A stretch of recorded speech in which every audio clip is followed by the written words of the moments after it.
Assalamualaikum warahmatullahi wabarakatuh. Perkenalkan, nama saya Abdi Ruzan dengan NIM 7012101187 dari kelas 4C. Di sini saya akan menjelaskan materi mengenai Project Management Office atau bisa disingkat dengan PMIO dari mata kuliah Manajemen Proyek Sistem Informasi.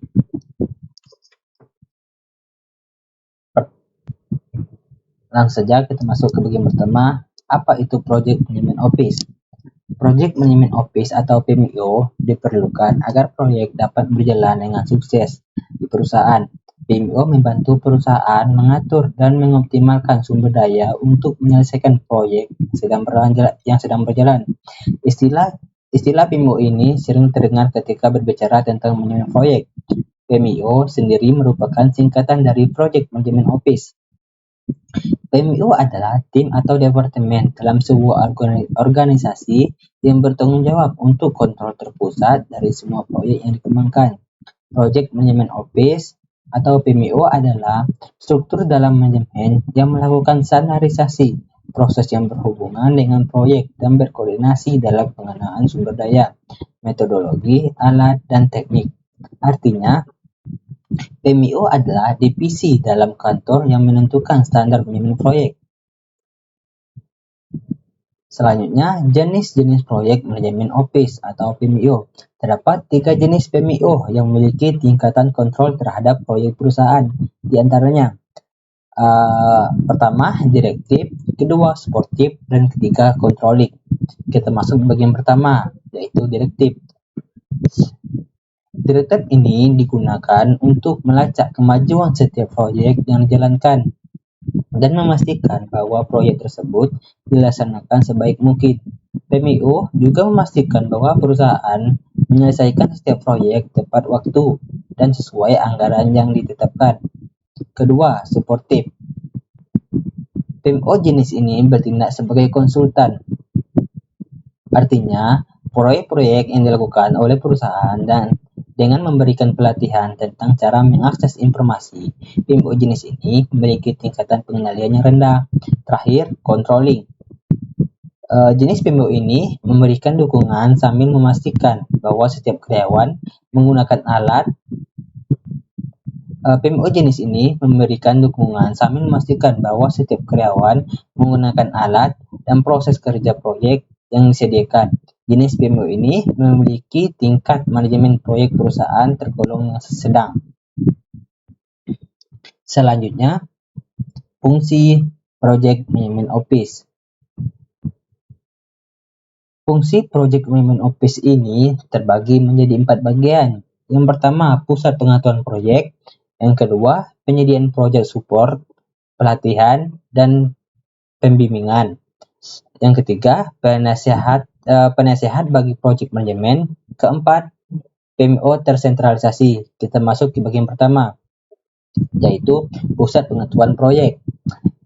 PMO memainkan peran sebagai gudang penyimpanan sentral dari pengetahuan mengenai proses best praktik, matrik-matrik corporate, matrik-matrik kinerja proyek, template peraturan perusahaan, dan dokumentasi proyek yang pernah dijalankan. Penggunaan sumber informasi, best practice, dan pengetahuan akan bergantung kepada masing-masing tim proyek.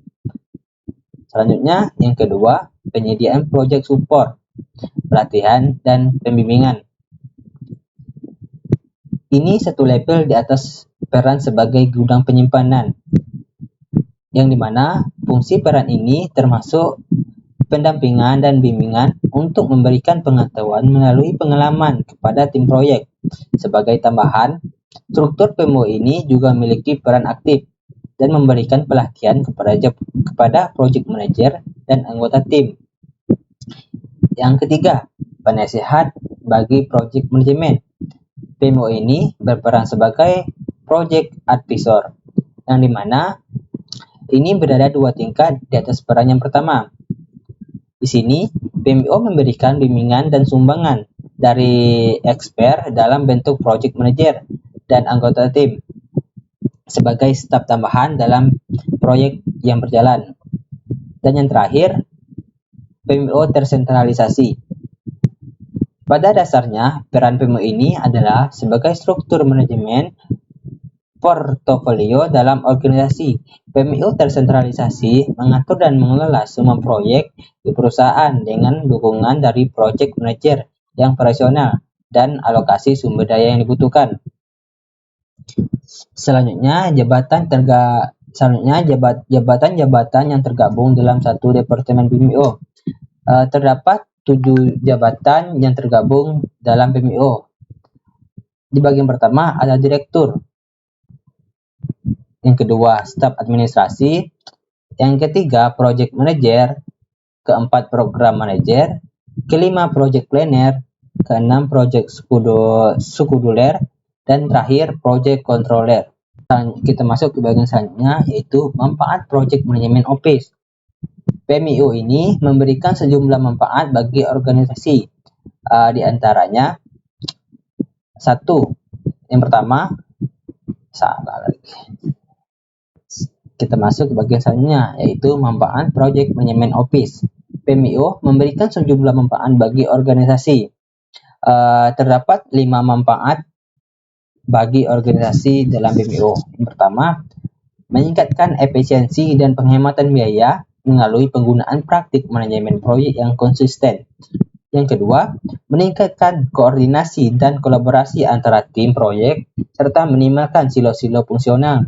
Yang ketiga, mengurangi risiko proyek dengan menerapkan standar dan proses manajemen risiko yang konsisten.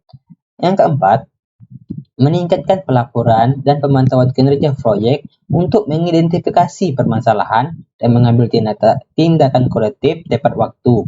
Dan yang terakhir, yang kelima, meningkatkan kualitas dan keberhasilan proyek melalui penggunaan metodologi dan praktik terbaik yang terbukti. Kita masuk ke materi selanjutnya, yaitu tugas dan tanggung jawab PMIO. Tugas dan tanggung jawab PMIO ini terbagi menjadi 10. Yang pertama, menciptakan baku proses pengerjaan setiap proyek. Yang kedua, menjaga transparansi menurut setiap proyek untuk membantu perusahaan menciptakan keputusan yang efektif. Yang ketiga, mendesain proposal proyek. Dan yang keempat, membantu project manager dan anggota timnya demi menggunakan donasi administratif dan operasional. Yang kelima, membantu melancarkan genre kabar dan komunikasi pada pengerjaan proyek. 6. Melacak progres setiap proyek buat memastikan perusahaan menyelesaikan sinkron menggunakan budget, asal daya, dan jadwal yang sudah dipengaruhi. 7. Menentukan dan memprioritaskan proyek yang akan dikerjakan dari corporate, strategi, dan tujuan perusahaan. 8. Menaruh cara dan template buat pengerjaan proyek dari proyek sebelumnya yang sukses. Yang kesembilan, memastikan tim proyek buat mengaktifkan proses kerjanya dan menaruh mentoring dan coaching seputar pengerjaan proyek. Dan yang terakhir, yang ke-10, mengatur dokumentasi menurut pengerjaan proyek. Selanjutnya, keuntungan. PMIO ini memiliki 5 keuntungan. Yang pertama, keteraturan. Yang kedua, transparansi. Yang ketiga, pemanfaatan. Keempat, pendukung kesuksesan. 5, pemantauan. Kita masuk bagian pertama, yaitu keteraturan. Maksudnya, memastikan keputusan diambil oleh pihak yang tepat berdasarkan informasi yang cukup. Yang kedua, transparansi. Memastikan informasi yang didapatkan valid dan akurat. Yang ketiga, pemanfaatan. Ini memastikan penggunaan dokumen dan pembelajaran dari proyek sebelumnya serta penyiapan template. Dan yang keempat, pendukung kesuksesan. Ini membantu manajer dan tim proyek untuk bekerja lebih efektif dengan memberikan pendampingan, pengembangan kapabilitas, dan memastikan kualitas. Dan yang terakhir, pemantauan. Ini membantu melakukan pengelolaan dokumen dan data-data proyek untuk menjadi kekayaan intelektual perusahaan. Baiklah, sekian dari saya. Kalau ada kata-kata yang salah tolong dimaafkan karena saya masih dalam tahapan pembelajaran juga. Sekian dari saya. Assalamualaikum warahmatullahi wabarakatuh.